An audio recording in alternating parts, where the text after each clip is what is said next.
नमस्कार। आप सभी का स्वागत है अनंता ऑनलाइन क्लासेस में। मैं दिलीप गरासिया। हम रीट लेवल 1 की पहली यूनिट देख रहे थे। पहली यूनिट का मतलब है कि पूर्ण संख्याएं, गणितीय संक्रियाएं, भाज्य और अभाज्य संख्या, जो आपके टॉपिक में रीट लेवल 1 मेंस में जो लिखा हुआ है, और उसकी हमने एक क्लास देखी है और हमने क्या क्या पढ़ा था वो जल्दी से देखते हैं, फिर हम लोग आगे बढ़ते हैं। अगर किसी ने क्लास नहीं देखी हो तो उस क्लास को जाकर के ज़रूर से देखिएगा। अब हम क्या पढ़ने वाले हैं वो थोड़ा और बाद में बात करेंगे, लेकिन पहले क्या पढ़ लिया था 2 मिनट में हम लोग फटाफट देख लेते हैं। चलिएगा, तो देखिए, हम सबसे पहले हमने बात करी थी कि टॉपिक आपका था पूर्ण संख्याएं, गणितीय मूल संख्या, जोड़ बाकी गुणा भाग, भाज्य और अभाज्य संख्या। ये आपका रीट लेवल 1 का मुख्य परीक्षा में टॉपिक है पूरा। और उससे संबंधित हमने बात करी थी कि क्या होती है संख्याएं, नंबर सिस्टम क्या होता है, ठीक है, संख्याएं क्या होती है, अंक क्या होता है। उसके बाद में हमने इनको अंक बनाना सीखा था हमने, ठीक है। लिखने की पद्धतियां, देवनागरी, हिंदू, अरबिक और रोमन पद्धति जो हमको काम में आनी है ना। उसके बाद में अंकों में और लिखना और शब्दों में लिखना हमने देखा था। उसके बाद में हमने लिखने की जो विधियां हैं, एक तो भारतीय संख्या पद्धति होता है, इंडियन नंबर सिस्टम, और ये दूसरा होता है इंटरनेशनल सिस्टम, जहाँ पर मिलियन, बिलियन, ट्रिलियन हम लोग लिखते हैं, है ना। वही आपके पास में अंकों में और शब्दों में लिखने के लिए होता है। उसके बाद में हमने भारत की संख्या पद्धति क्या क्या होती है, कहाँ कहाँ यूज होती है, देखा था हमने। उसके बाद में हमने कुछ एग्जाम्पल देखे थे। उसके बाद में स्थानीय मान और जाति मान की चर्चा करी थी, ठीक है। उसके बाद में क्या क्या स्थिति रहती है हमने देखा था। इसके प्रश्न भी देखे थे, जैसे कि 6 सैकड़ा, 6 दहाई, 6 इकाई का क्या मतलब है, 10,000, 10 सैकड़ा, इसका क्या मतलब है, सारे हमने प्रश्न देखे थे, ठीक है। तो ये हमने कुछ चर्चाएं कर ली थी। और उसके बाद में संख्याओं के प्रकार में देखा था, प्राकृत संख्याएं क्या होती है देखा था हमने। और उसके बाद में हमने देखा था होल नंबर यानी कि पूर्ण संख्याएं क्या होती है, ये भी देख लिया था, ठीक है। अब हम बात करने वाले हैं, हमारे पास में आज की क्लास की शुरुआत करते हैं। और हमने पास में हम बात करने वाले हैं, हाँ, यहाँ पर पूर्ण संख्या हो गया है। अगला ऋणात्तर संख्याएं, परिमेय संख्याएं। तो ऋणात्तर से पहले एक चीज और होनी चाहिए थी, पूर्णांक संख्याएं, है ना। ऋणात्तर से पहले एक संख्या जो होती है, पूर्णांक संख्याएं होती है, हम लोग उसको देखेंगे। शायद यहाँ पर ऐड नहीं हुआ है, एक बार ऐड कर लेते हैं उस स्लाइड को।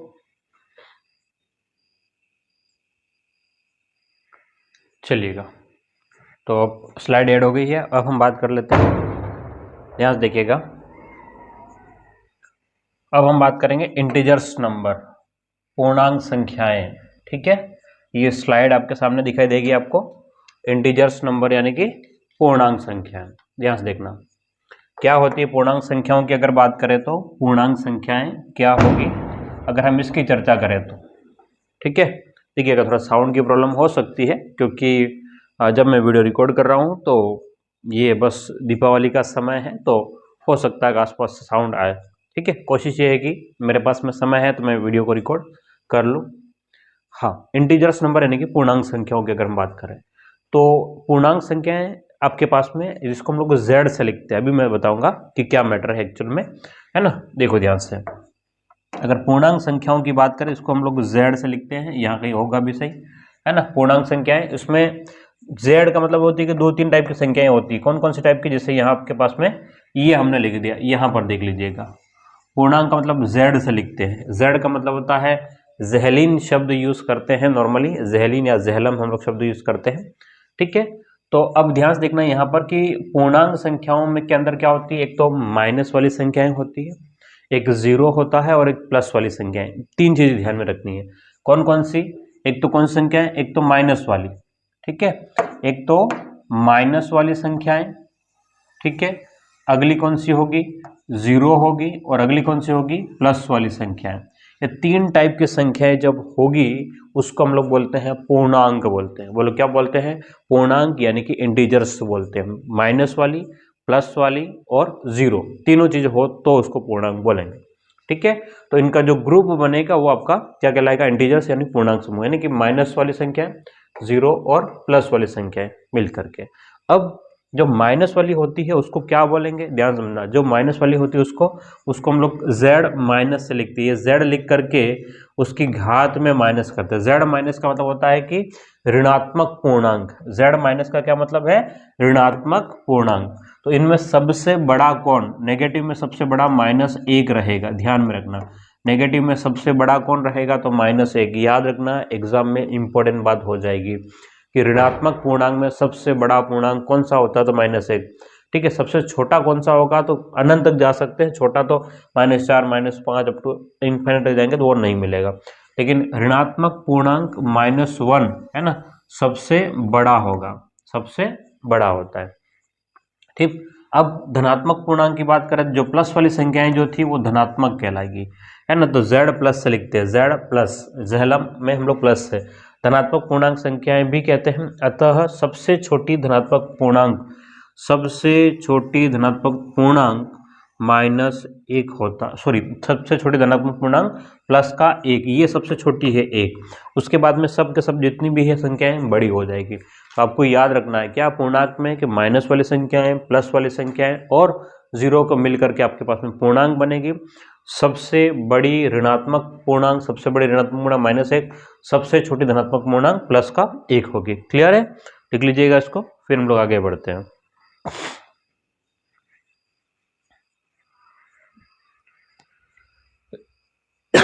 सॉरी, चलिएगा अब आगे की चर्चा करें। देखिएगा, हाँ, अब हम बात करें ऑपरेशंस ऑन इंटीजर्स, पूर्णांक पर संक्रियाएं। संक्रिया का मतलब होता है जोड़, बाकी, गुणा और भाग, है ना। पूर्णांक पर संक्रियाओं का मतलब होता है जोड़, बाकी, गुणा और भाग, ये याद रखना। बोलो क्या याद रखना है, कि पूर्णांक पर संक्रियाओं क्या मतलब है, जोड़, बाकी, गुणा और भाग। सिंपल सी बात है कि इनको किस प्रकार से हम लोग जोड़ेंगे और किस प्रकार से घटाएंगे। तो देखो, अब ध्यान से देखना, जरा गुणे के लिए हम लोग बात करेंगे, दो चीजों को समझेंगे, एक तो गुणे के लिए और एक जोड़ के लिए। देखो, प्लस वाली संख्या का प्लस वाली संख्या में गुणा होगा, याद रखना। मैं क्या कह रहा हूं कि प्लस वाली संख्या का गुणा प्लस वाली संख्या में होगा, तो चिन्ह जो है ना, चिन्ह जो बनेगा आपका, चिन्ह जो बनेगा, प्लस वाली संख्या का गुणा प्लस में कर रहे हैं, प्लस प्लस में, इसलिए चिन्ह भी क्या रहेगा आपका, प्लस। ठीक है, अगर प्लस वाली संख्या का गुणा, अगर प्लस वाली संख्या का गुणा अगर हम लोग माइनस वाली संख्या में कर ले, मैं इधर से थोड़ा लिखने में बेहतर रहेगा, माइनस वाली संख्या से करें तो आपका चिन्ह रहेगा माइनस का। और अगर माइनस वाली संख्या का गुणा प्लस वाली संख्या के साथ में करेंगे तो चिन्ह तब भी माइनस रहेगा, और माइनस वाली संख्या का गुणा माइनस वाली संख्या में करेंगे तो चिन्ह हो जाएगा प्लस का। ठीक है, तो ये एक्चुअल में बात है कि हम लोग इसलिए बोलते हैं कि प्लस प्लस प्लस होता है, minus, sorry, plus minus minus होगा, माइनस प्लस माइनस का चिन्ह रहेगा, और माइनस माइनस चिन्ह क्या रहेगा, प्लस का। ये किसके लिए, गुणे की बात करेंगे, लेकिन जोड़ और बाकी में अलग होता है, ध्यान से देखना कि प्लस वाली संख्या के साथ में अगर प्लस वाली संख्या जोड़ते हैं, है ना, जोड़ते या घटाएं, प्लस वाली संख्या में अगर हम लोग प्लस कर रहे हैं, है ना, किसको, प्लस वाली संख्या को ही प्लस करेंगे तो योग होगा, है ना, संक्रिया क्या लगेगी, योग, और चिन्ह जो लगेगा, चिन्ह जो होगा वो आपका प्लस का होगा। याद रखना कि प्लस वाली संख्या के साथ में अगर हम लोग माइनस वाली संख्या जोड़ेंगे तो यहाँ पर एक तो घटाव होगा, वो लोग काम क्या करना है, घटाव, लेकिन चिन्ह कौन सा होगा, चिन्ह कौन सा होगा, तो चिन्ह जो बड़ा होगा, ध्यान में रखना कि जो बड़ा होगा। ठीक है, ये ध्यान में रखना है आपको, जो बड़ा होगा का क्या मतलब हुआ कि अगर प्लस वाली संख्या बड़ी है, घटाना तो है लेकिन प्लस वाली संख्या बड़ी है तो चिन्ह क्या आएगा, प्लस का। माइनस वाली संख्या बड़ी है तो चिन्ह माइनस का। जैसे मान लो कि 5 और ये माइनस का 3, तो 5 ये प्लस का और ये माइनस का, तो घट गया, बोलो कितना हो गया, 2, और चिन्ह कौन सा आ गया, प्लस का आ गया, मतलब जो भी बड़ा। क्यों, क्योंकि आपके पास में 5 प्लस का था। अब जैसे -5 + 3, तो यहाँ पर भी क्या है कि माइनस की संख्या को हमको अगर माइनस वाले में अगर ऐसा करना है, सॉरी प्लस वाले में करना है, तो यहाँ पर होना तो घटाव है, लेकिन चिन्ह क्या, जो बड़ा होगा, जो बड़ा होगा। अब इसमें बड़ा कौन, अब इसमें बड़ा कौन है, तो अब यहाँ पर माइनस का 5 बड़ा है, तो -5 प्लस का 3 तो 2 हो गया, लेकिन क्या हो गया माइनस का।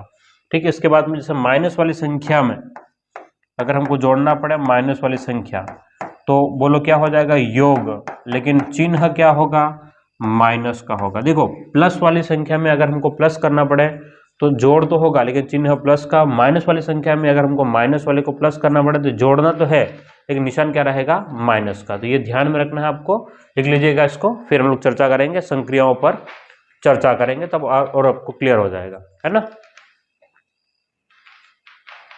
लिख लीजिएगा इसको। ओके, लिख लिया होगा। ऑपरेशंस ऑन इंटीजर्स, पूर्णांकों पर संक्रियाएं। ठीक है, आगे बात करें। हाँ, अब आपके पास में ऋणात्तर संख्याएं, हेडिंग लिखिएगा ऋणात्तर संख्याएं या नॉन नेगेटिव। शब्द पे थोड़ा सा फोकस करना। हिंदी में बोलते हैं ऋणात्तर, यानी कि माइनस नहीं, ऐसा समझना। ऋणात्तर, ऋणात्तर का मतलब ध्यान रखना कि माइनस वाली नहीं चाहिए, यानी कि नॉन नेगेटिव। नॉन नेगेटिव का मतलब क्या हो गया, देखो जीरो तो उदासीन है, जीरो क्या है आपके पास में उदासीन है। जीरो ना तो प्लस में है ना माइनस में है ना।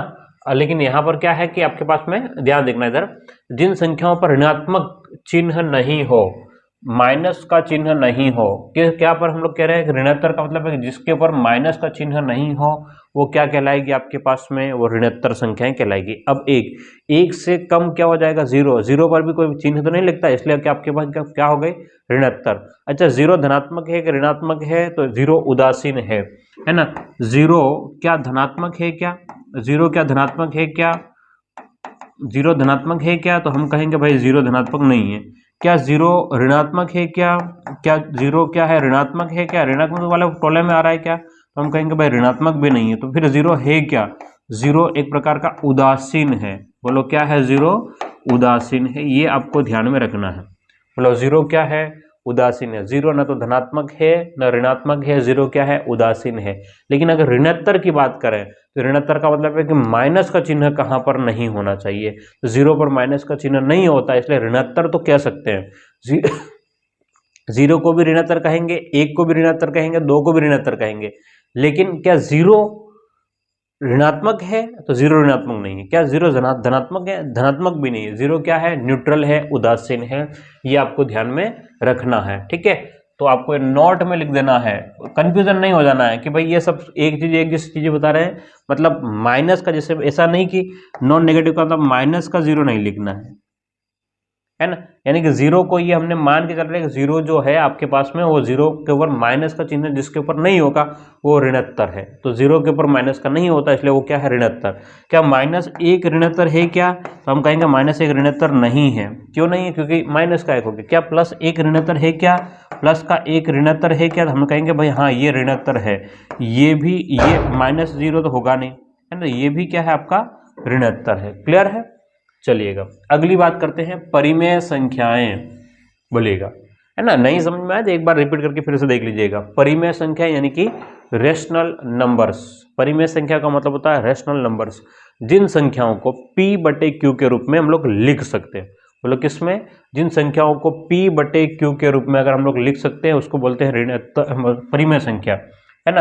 बोलो क्या बोलते हैं, जिन संख्याओं को p बटे q के रूप में लिख सकते हैं, कलर चेंज कर लेते हैं। हाँ, जिन संख्याओं को p बटे q के रूप में लिखा जा सके, क्या कहलाएगी आपकी परिमेय संख्या कहलाएगी। कब, जब p बटे q के रूप में लिख सकते हैं। लेकिन खास बात ध्यान में रखना कि यहाँ p और q दोनों को दोनों क्या होने चाहिए, पूर्णांक। पूर्णांक जस्ट अभी हमने देखा था कि माइनस वाली संख्या भी हो सकती है, प्लस वाली संख्या भी हो सकती है, जीरो भी हो सकती है। लेकिन ध्यान में रखना है कि आपके पास में q जो है ना, और q कभी भी आपके पास में जीरो नहीं होगा, मतलब नीचे की संख्या जीरो नहीं होनी चाहिए। ठीक है, जैसे 1/0 कर लिया, ये सब पॉसिबल नहीं है। 7/0 कर दिया, ऐसा पॉसिबल नहीं है। बाकी 1/3 होगा चलेगा, 7/-2 होगा चलेगा, -3/8 होगा तो भी चलेगा, है ना, 22/7 होगा तो भी चलेगा। ठीक है, ये सब चीजें हैं। अब 22/7 हो तो भी आपके पास परिमेय संख्या और उसका मान कुछ अलग आता है, वो बात की बात है। क्लियर है। चलिए इसको हटा देते हैं, लिख लीजिए इसको।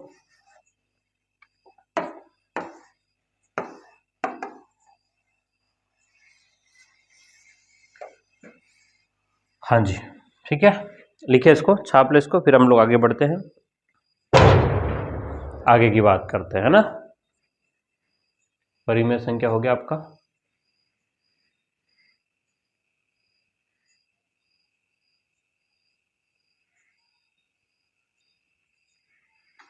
चलो, ऋणोत्तर संख्या हो गया। अब आगे आगे की बात करते हैं। ऋणोत्तर के बाद में परिमेय हो गया है। हाँ, अब ध्यान समझना, कुछ नोट करने वाली बातें हैं आपके लिए, तो इसको नोट में लिख लीजिएगा। ठीक है, जितना जूम हो सकता है मैं जूम कर दूँ ताकि आपके लिए समझना, लिखना, देखने में इजी हो जाएगा। हाँ, नोट को थोड़ा ध्यान में रखना है आपको। क्या कह रहा है कि यदि परिमेय संख्याओं को आगे सोल्व करें, यानी कि p बटे q जो संख्या है, जैसे मान लो कि आपके पास में 5 बटे हमने 3 लिख दिया, ये परिमेय संख्या है। अगर आगे इसको मैं सोल्व करूँ, 5 बटे 3 को अगर आगे सोल्व करूँ तो ये किसके रूप में बन जाएगा? दशमलव के रूप में बन जाएगा। कौन से रूप में? दशमलव संख्या बन जाएगी। अगर इसको तो मान लो कि 5 में 3 का भाग लगाऊंगा तो 5 एकम 5, फिर आपके पास में बोलो कितना हो जाएगा? 2 बच जाएगा, है ना। सॉरी, 3 एकम 3, 2 बच गया तो कितना हो गया? 2 0, 3 छंग 18, 3 छंग 18, 3 छंग 18, ऐसे करते हुए जाएगा। तो ये क्या हो गया आपके पास में कि भाई परिमेय संख्याओं को अगर हम लोग आगे सोल्व करें, बोलो किसको? परिमेय संख्याओं को अगर हम लोग आगे सोल्व करेंगे तो वो किसके रूप में बन जाएगा? दशमलव के रूप में बन जाएगा। ठीक है, जैसे हमने पिछले स्लाइड में भी देखा होगा, 22/7, सॉरी गला बहुत ज़्यादा गड़बड़ लग रहा है मुझे, 22/7। ठीक है, तो थकान भी होती है रात को। देखो नॉर्मली इस क्लास को जब भी रिकॉर्ड करता हूँ लगभग ये मान के चलो 9-10 बज ही बजाती है ना। 22/7 है, 3.14 समथिंग समथिंग जा रहा है। तो ये p बटे q के रूप में था, उसको दशमलव के रूप में अपन ने बदल दिया। चलो आगे बात करते हैं। अब ये दशमलव संख्या दो प्रकार की हो सकती है। दशमलव संख्याएं कितने प्रकार की हो जाएगी? दो प्रकार की। कौन कौन सी? एक तो शांत दशमलव और दूसरा होता है आपके पास में अशांत दशमलव। ठीक है, मैं अभी क्लियरली डायग्राम बना करके आपको समझा दूंगा। ठीक है, हाँ, जीरो एक परिमेय संख्या है, ये याद रखना, ये इंपॉर्टेंट बात है। जीरो जो है वो क्या है? आपका एक परिमेय संख्या है। जीरो परिमेय संख्या। अब आपके दिमाग में आएगा सवाल कि सर परिमेय कैसे हो गया? क्या p बटे q के रूप में लिख सकते हैं? तो 0/1 लिखोगे तो मान क्या आता है? 0। 0/7 लिखोगे तो मान क्या आएगा? 0। यानी कि ऊपर की संख्या भी पूर्णांक है, नीचे की संख्या भी पूर्णांक है, तो लिख सकते हैं। इसका मतलब 0 क्या है? आपका परिमेय संख्या है। ठीक है, अब याद रखना कि दो परिमेय संख्याओं के मध्य में अनंत परिमेय संख्याएं होगी। दो परिमेय संख्याओं के बीच में कितनी परिमेय संख्या? अनंत परिमेय संख्या होगी। ठीक है, और परिमेय संख्याओं की संक्रिया सदैव एक परिमेय संख्या होगी। परिमेय संख्या जो भी होगी, जैसे मान लो कि 2/3 प्लस में 5/7 अगर मैं जोड़ूंगा तो अभी कुछ न कुछ संख्या आएगी, वो बटे बटे में ही आएगी, 0 0 नहीं है ना। ये भी अंश और नीचे क्या रहेगा? आपका हर रहेगा। ठीक है, 0 0 मत कर देना कि सर 0 लिखा, 0 नहीं लिख रहा हूँ, कोई ना कोई संख्या होगी, कोई ना कोई क्या होगी? ऊपर संख्या रहेगी, कोई ना कोई संख्या नीचे रहेगी। क्यों? क्योंकि दोनों परिमेय है, तो इनका जोड़ भी, गुणा भी, भाग भी, घटाव भी, सब के सब क्या मिलेगा? आपको परिमेय मिलेगा। ठीक है, मैं एक बार चेक कर लेता हूँ आगे क्या है। अपरिमेय है, और उसके बाद में चलो ठीक है, तो दशमलव संख्याओं को मैं थोड़ा एक्सप्लेन करता हूँ आपके सामने।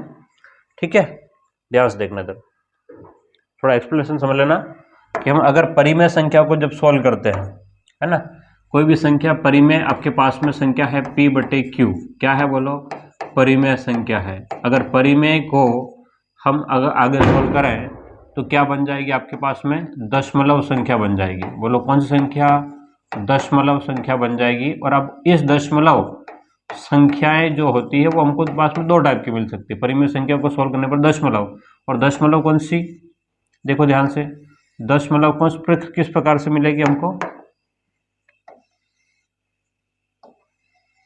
ध्यान से देखिएगा, अगर हम दशमलव की बात करें तो एक तो होता आपके पास में शांत दशमलव मिलेगी। एक तो कौन सी मिलेगी? शांत दशमलव संख्या मिलेगी। ठीक है, शांत दशमलव संख्या मिल जाएगी एक तो। अगली क्या मिलेगी? अगली मिलेगी आपको अशांत दशमलव संख्या। बोलो क्या? अशांत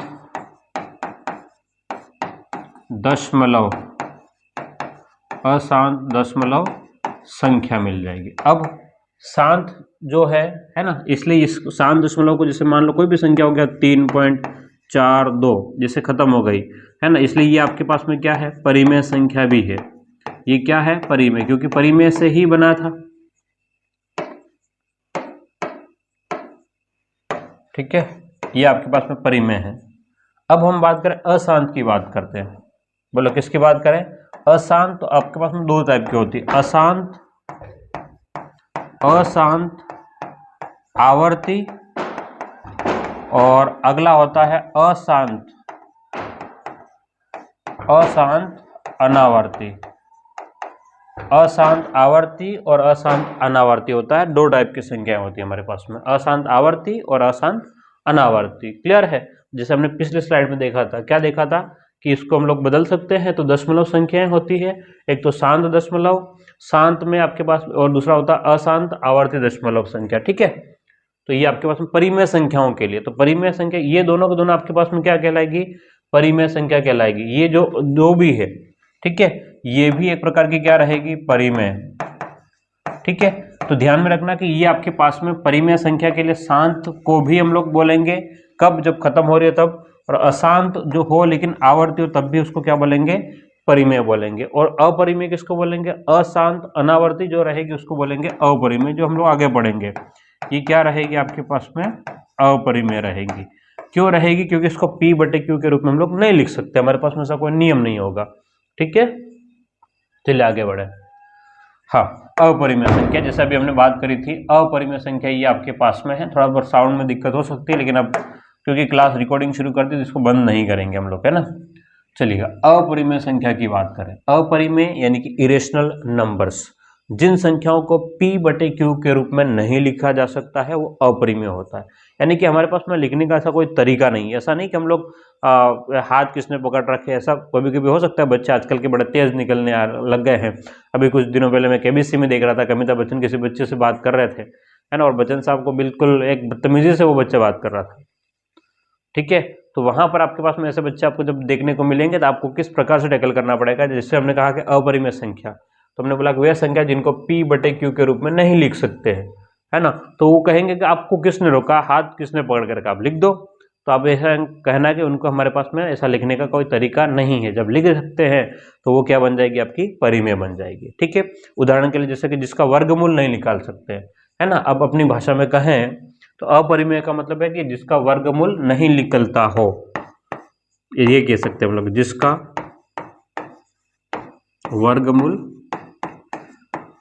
जिसका वर्गमूल नहीं निकाला जा सके,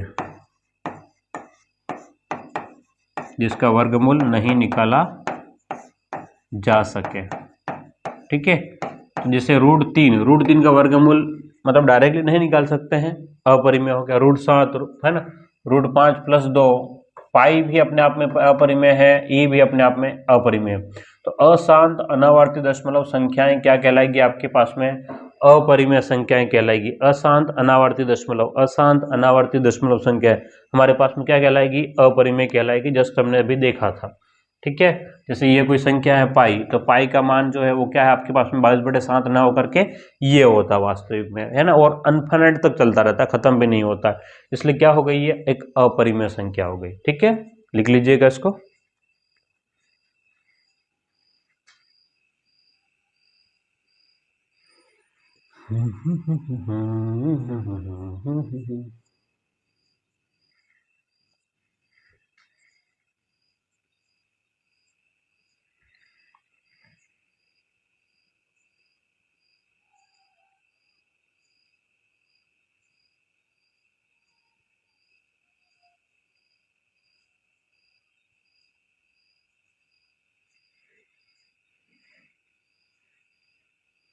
चलिएगा, तो ये अपरिमेय हो गई। अब आगे की बात करें। हाँ, अगली बात करते हैं वास्तविक संख्याएं, रियल नंबर्स, वास्तविक संख्याएं। ठीक है, अगर हम लोग वास्तविक संख्याओं की बात करें, रियल नंबर्स, तो हम कह सकते हैं काल्पनिक संख्याओं को छोड़ दो, जो भी काल्पनिक संख्या होती है उनको छोड़ करके जितनी भी संख्याएं हैं वो वास्तविक संख्याएं। ये क्या बात हो गई, ये आपको समझ में नहीं आएगा भाई कि काल्पनिक संख्याओं को छोड़ दो तो वास्तविक हो, तो वास्तविक हो गई। ठीक है। या फिर हम लोग क्या कह सकते हैं कि परिमेय और अपरिमेय संख्याओं को क्या कहा जाएगा, वास्तविक संख्या कहते हैं। जिन संख्याओं परिमेय होती है वो भी वास्तविक है, अपरिमेय होती है वो भी वास्तविक होती है। केवल कौन सी वास्तविक नहीं होगी, काल्पनिक। अब काल्पनिक क्या होती है, यहाँ पर नीचे है, ध्यान से देखो, काल्पनिक संख्याएं, इमेजिनरी नंबर्स, ऋणात्मक संख्याओं के वर्गमूल जो होते हैं वो काल्पनिक में कहते हैं। हम लोग नॉर्मल आयोटा से लिखते हैं, है ना, क्या लिखते हैं नॉर्मली हम लोग, आयोटा से लिखेंगे। जैसे कि मान लो आपके पास रूट का -4 लिखा हुआ है, जिसको हम लोग क्या लिख सकते हैं, रूट -1 इंटू में 4, तो अब आपके पास में इसका वर्गमूल होगा 2 आयोटा, आपके पास में बन जाएगा, आयोटा के रूप में लिख सकते हैं।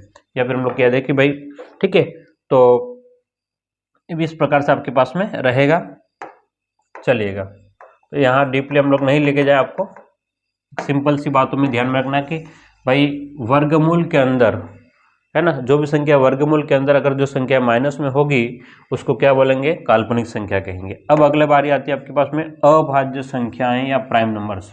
ये मोस्ट आईएमपी चीज है, ये बहुत इंपॉर्टेंट है, अभाज्य संख्याएं या प्राइम नंबर्स, ये आपके टॉपिक में है ना, ठीक है। तो सारे टॉपिक की ही बातें कर रहे हैं हम लोग, कोई अलग तो नहीं कर रहे हैं वैसे, है ना। अभाज्य संख्याएं तो वे संख्याएं जिनमें स्वयं, दो बातें ध्यान में रखना है, तो स्वयं और एक के अतिरिक्त अन्य किसी भी संख्या से भाग नहीं जाए।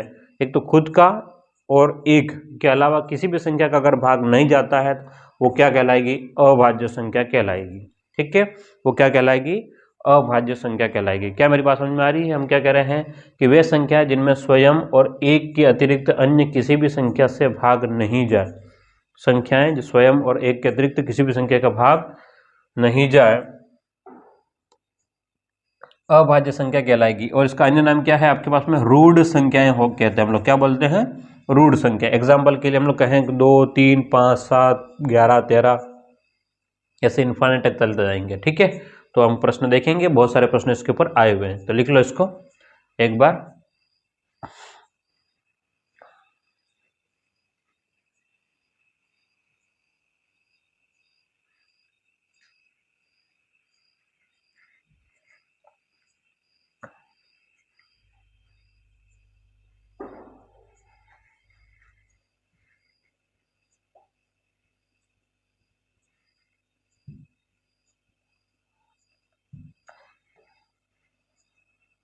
आगे की बात करें, ठीक है। कुछ फैक्ट जो आपको याद रखने हैं, ये सबसे ज़्यादा इंपॉर्टेंट बातें हैं और इसके ऊपर ऑब्जेक्टिव प्रश्न आ भी चुके हैं पहले, ठीक है। पहले प्रश्न आ चुके हैं, ध्यान में रखना, ठीक है। अब एक न तो भाज्य है, एक के बारे में बात करें तो ये तो न तो भाज्य है, भाज्य भी नहीं है और अभाज्य भी नहीं है, ध्यान में रखना। एक न तो भाज्य है और न ही अभाज्य है। एक के बारे में याद रखना, एक क्या है, क्या एक भाज्य है, क्या नहीं है, क्या एक अभाज्य है, क्या नहीं है, एक कुछ भी नहीं है ना, ना तो भाज्य बोल सकते हैं और ना ही अभाज्य कह सकते हैं, ठीक है, याद रखिएगा। दो एकमात्र है ना, दो जो है वो एकमात्र सम अभाज्य संख्या है। देखो अभाज्य संख्या शुरू कहाँ से होगी, दो से शुरू होती है ना अभाज्य संख्या। एक क्योंकि भाज्य भी नहीं अभाज्य भी नहीं, तो एक तो बात नहीं करेंगे। तो सबसे छोटी संख्या कौन सी है, दो, और दो भी क्या है आपके पास में, सम संख्या है। तो हम कहेंगे दो एकमात्र सम अभाज्य संख्या है, मतलब दो क्या है, एकमात्र सम अभाज्य संख्या। आगे की बात करें कि दो सबसे छोटी अभाज्य संख्या है। देखो इन संख्याओं में या और भी आगे संख्याएं हैं, इनमें सबसे छोटा कौन है, दो, तो हम कहेंगे दो सबसे छोटी अभाज्य संख्या है। तीन सबसे छोटी विषम अभाज्य संख्या है। तीन जो है वो सबसे छोटी है, लेकिन कौन सी है, विषम अभाज्य संख्या। दो सबसे छोटी सम और विषम में तीन, और एक मात्र है ना, एक मात्र सम, ये लिख रखा आपने, ठीक है। अगर हम कहें कि 1 से 100 तक अभाज्य संख्या कौन कौन सी, 47 हो गया, है ना। 47 के बाद में आपके पास में कौन सा हो गया, आपके पास में 53 हो गया, है ना। 53 के बाद में आपके पास में कौन सा हो जाएगा, 59 हो गया, है ना। ऐसे करते हुए आगे बढ़ेंगे, 61 हो गया। तो ऐसे करते हुए आपको 100 तक लिख लेना है, बाकी वैसे आवश्यकता नहीं है आपको। जो बातें वैसे कोई एग्जाम में नहीं कहने वाला लिखो, है ना, एग्जाम में कहने वाला नहीं है कि लिखो, लेकिन आपको कुछ बातें आपको पता होनी चाहिए। कोशिश ये करना आप लोग ये खुद से, है ना, सेल्फ आपको क्या करना है, सर्च करके लिखना है, सेल्फ सर्च करना है, ठीक है। ये आपको सेल्फ सर्च करना है और 1 से 100 तक आपको लिखना है। ये होमवर्क के रूप में मैंने आपको दे दिया है, 1 से 100 तक आपको खुद से ढूंढना है, नेट पे सर्च करो और जैसे मैंने लिखा 2, 3, 5, 7, 11, 17, 13, 19 लिख लेना। क्यों कह रहा हूँ? क्योंकि अभी पिछली रीड में आया था कि 80 से 90 के मध्य अभाज्य संख्याओं का योग ज्ञात करो, है ना। पिछली बार में आ गया है 80 से 90 के मध्य अभाज्य संख्याओं का योग ज्ञात करो। तो मैं केवल आपको थोड़ी मेहनत करवा रहा हूँ क्योंकि आप कम से कम चीजें याद हो जाएगी उसके बहाने, ठीक है।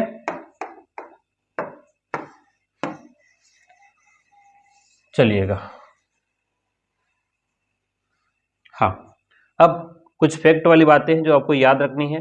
देखो इंपॉर्टेंट बात है, 1 से 25 तक कितनी अभाज्य संख्याएं हैं? तो 9, ठीक है। कौन कौन से 9? देखो ध्यान से गिन लो, 1, 2, 3, 4, 5, 6, 7, 8 और ये 9, है ना। 1 से 25 तक ये 9 अभाज्य संख्याएं हैं। क्लियर है? आगे की बात करें, अगर हम लोग कहें कि 1 से 50 तक कितनी अभाज्य संख्याएं होगी? तो 15। देखो ध्यान से, 9 तो ये हो गई, 10, 11, 12, 13, 14 और आपके पास में एक संख्या लिखनी रह गई है यहाँ पर, ठीक है। 14 और एक 15 होगी, तो एक 47 के बाद 48, 49, है ना। कौन सी संख्या रह गई है आपके पास में? 5, 7, 11, 13, 17, 19, 23, 31, 37, हाँ 43, 43, बीच में एक संख्या लिखनी रह गई है 43, यहाँ पर नहीं लिखा हुआ है। कुल मिलाकर के आपके पास में कितनी होती है? 15 होगी। तो याद रखना, एग्जाम में याद रखने वाली बात है, कोई खास फैक्ट वाली बात है। फैक्ट का मतलब होता है कि रटने वाली चीजें हैं, यहाँ पर कोई खास समझाने वाली बातें नहीं है, ठीक है। कुछ और बातें आपको ध्यान में रखना, लिख लेना इसको और रिविजन एज अ रिविजन इसको याद कर लेना, ठीक है। अब 1 से 75 कितनी अभाज्य संख्या होगी? तो 21 होगी। 1 से 75 कितनी अभाज्य संख्या है? तो याद रखिएगा 21। 1 से 100 तक कितनी है ये पूछ लिया गया है। 1 से 100 तक कितनी अभाज्य संख्याएं है? तो 1 से 100 तक आपके पास में अभाज्य संख्याएं होती है 25। बोलो कितनी होगी? 25, ठीक है। हाँ, 1 से 125 तक 30, 1 से 150 तक 35, 175 तक 40 और 1 से 200 तक 46, ठीक है। ये संख्या याद रखिएगा। क्यों मैं कह रहा हूँ? क्योंकि ऐसा प्रश्न एक बार आ चुका है पहले भी, पहले कहीं आ चुका है। हम बात करेंगे, अगर कहीं यहाँ पर शायद से मेरे हिसाब से प्रश्न नहीं दिख रहा है मुझे।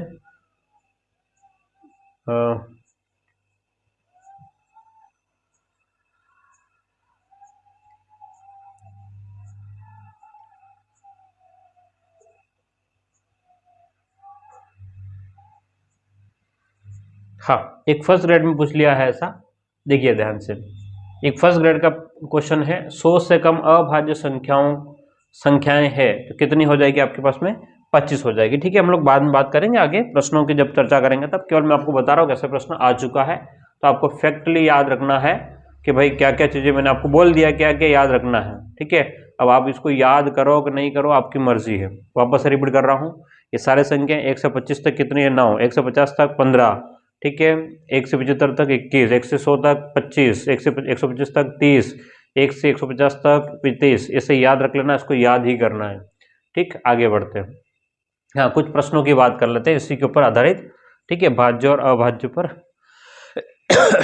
अभाज्य पर आधारित, अभी भाज्य पढ़ना बाकी है हमारे पास में ना, ठीक है। ये प्रश्न आपके सामने हमने दिया है, ध्यान से देखिएगा। निम्न में से कौन सा असत्य है? निम्न में से कौन सा असत्य कथन है? ये क्वेश्चन है आपके सामने, ठीक, ठीक है। असत्य का मतलब गलत कौन सा, ये ढूंढना है आपको। असत्य का मतलब गलत कौन सा? क्या कहा कि सबसे छोटी प्राकृत संख्या 1 है। क्या सबसे छोटी प्राकृत संख्या 1 है? ये तो सत्य बात है ना। क्यों? क्योंकि प्राकृत संख्याओं की अगर हम बात करें तो प्राकृत संख्या कहाँ से शुरू होती है? प्राकृत संख्या शुरू होती है 1 से। 1 से और कहाँ तक जाएगी? अनंत तक जाएगी। बोलो कहाँ तक जाएगी? तो अनंत तक जाएगी, और ये हमने पढ़ लिया है, पढ़ा है। हाँ, आप कहेंगे सर कब पढ़ा आपने, है ना, ठीक है। तो मैं आपको फटाक से स्लाइड में दिखा दूँ कब पढ़ा है, ठीक है। क्योंकि आप लोग ये ध्यान रखिएगा, नेचुरल नंबर ध्यान रखिए, प्राकृत जिन वस्तुओं की गणना के लिए प्रयोग की जो संख्या प्राकृत कहलाती है, प्राकृत संख्याओं को एन द्वारा दर्शाते हैं। यह संख्या 1 से प्रारंभ होकर के अनंत तक जाएगी। तो सबसे छोटी प्राकृत संख्या यहाँ लिखा हुआ है, सबसे छोटी प्राकृत संख्या 1 है। क्लियर है? ये बात क्लियर होगी, सबसे छोटी प्राकृत संख्या कौन सी हो जाएगी? तो 1 हो गई है, ठीक है। मैं प्रूफ के साथ बता रहा था ताकि आपको ध्यान में रहे कि भाई क्या क्या बातें पूछ सकते हैं। चलिएगा आगे, सबसे बड़ी ऋणात्मक पूर्णांक -1 है, ये भी बात सत्य है, इसी क्लास में मैंने बात करी है। सबसे बड़ी ऋणात्मक पूर्णांक -1 होगी, ठीक है। पाई एक परिमेय संख्या है, यहाँ गड़बड़ हो गया ना। देखो 22/7 P/Q के रूप में लिखा, परिमेय है, सही है, लेकिन पाई एक क्या है, एक अपरिमेय संख्या है, ये क्या हो जाएगा आपके पास में, गलत हो जाएगा, ठीक है। तो क्या है, निम्न में से कौन सा कथन असत्य है, तो पाई एक परिमेय संख्या है, ये गलत कथन है, क्योंकि पाई क्या है, पाई आपका अपरिमेय संख्या है। पाई क्या है, अपरिमेय, ये याद रखिएगा, पाई एक अपरिमेय संख्या है, आपको याद रखना है, ठीक है। प्रश्न लिखिएगा, फिर आगे बढ़ते हैं।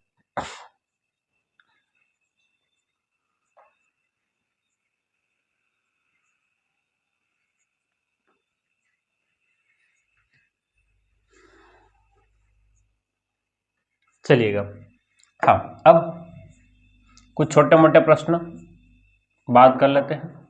सबसे छोटा अभाज्य संख्या क्या है, सबसे छोटी अभाज्य संख्या क्या है, ये प्रश्न हमारे सामने है।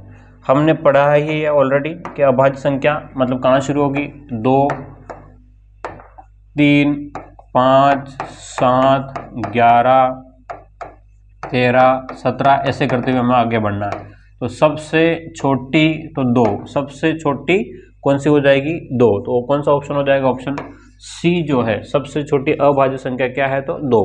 अब रीट लेवल 1 2011 में एक प्रश्न था, रीट लेवल 1 2011 में, ठीक है। हाँ, एक बार आप लोग देखिएगा इस प्रश्न को और एक बार कोशिश करो कि सोल्व आप कर पाओ।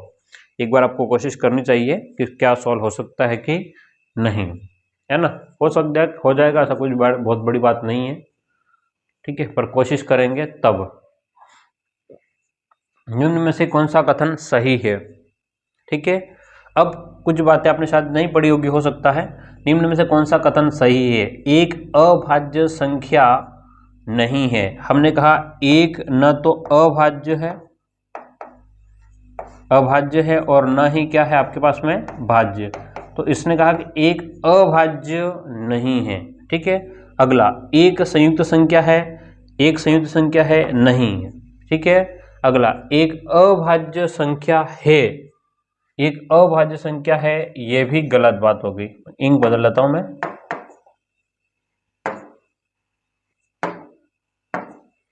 ठीक है। एक संयुक्त संख्या तो नहीं है, एक अभाज्य संख्या भी नहीं है, दो अभाज्य संख्या नहीं है भाई, दो अभाज्य संख्या है ना। ये भी क्या है आपके पास में भाई, दो अभाज्य संख्या नहीं है, ये कथन क्या हो गया, गलत, है ना। ये कथन क्या हो गया, गलत। लेकिन इसने कहा कि कौन सा सही है ना, कौन सा सही है, तो ये तो क्या हो गया आपका गलत। तो एक अभाज्य संख्या है, ये भी गलत होगा। दो अभाज्य संख्या नहीं है, ये भी गलत बोल रहा है, ठीक है। एक संयुक्त संख्या है, ये भी गलत बोल रहा है, एक न तो संयुक्त है, ठीक है। तो एक, ये आपके पास में केवल ये ही सही है, एक अभाज्य संख्या नहीं है ना। हम कहेंगे एक अभाज्य भी नहीं है, एक भाज्य भी नहीं है। हम ये कह सकते हैं कि एक अभाज्य नहीं है, ठीक है, अभाज्य नहीं है, ये भी बात सही है, और एक भाज्य नहीं है ना। न तो अभाज्य है और न ही भाज्य है, दोनों नहीं है। और ये बात क्या कह रहा है, ये सही लिख रहा है कि एक अभाज्य नहीं है। ये कथन क्या है, तो सही है कि भाई ये बात सही बोल रहा है कि एक अभाज्य नहीं है, तो क्या भाज्य है, भाज्य भी नहीं है, ठीक है। बाकी सब कथन क्या है, गलत। एक संयुक्त है, नहीं है, एक अभाज्य संख्या है, ये भी नहीं है, ठीक है। हाँ, कथन का थोड़ा सा कंफ्यूजन हो सकता है लिखने में या समझने में, बाकी प्रश्न सही है। जो रीट में पूछा है वो ऐसे ही प्रश्न पूछेगा हमसे। अगला प्रश्न देखिएगा, number of prime from 1 to 10, 1 से 10 तक अभाज्य संख्याएं है, 1 से लेकर के 10 तक कितनी अभाज्य संख्याएं हैं हमको लिखना है। तो हम पता है अभाज्य संख्याएं क्या होता है, ठीक है, हम पहले से जानते हैं। देखो क्या होती है अभाज्य संख्या, अभाज्य संख्याएं, अगर हम लोग अभाज्य संख्याओं की बात करें तो आपके पास में प्राइम नंबर कौन सा है, एक तो 2, उसके बाद 3, उसके बाद 5, 7 और 11, ठीक है, उसके बाद में 13। अब उसने कहा, और आगे बढ़ते जाएंगे, उसने कहा भाई हमको कहाँ तक चाहिए, 1 से लेकर के 10 तक। तो 1 से लेकर के 10 के बीच में केवल हमारे पास में कितनी है, 4 संख्या है। बोलो कितनी संख्या है, 4 संख्या है। ठीक है, हाँ। स्मॉलेस्ट प्राइम नंबर इज, सबसे छोटा अभाज्य संख्या है ये यूपी टेट में। अभाज्य सबसे छोटी, तो सबसे छोटी कौन सी है, सी, यानी कि 2 सबसे छोटी अभाज्य संख्या है। ठीक है, लिखिएगा इसको, फिर आगे बढ़ते हैं अगले प्रश्न।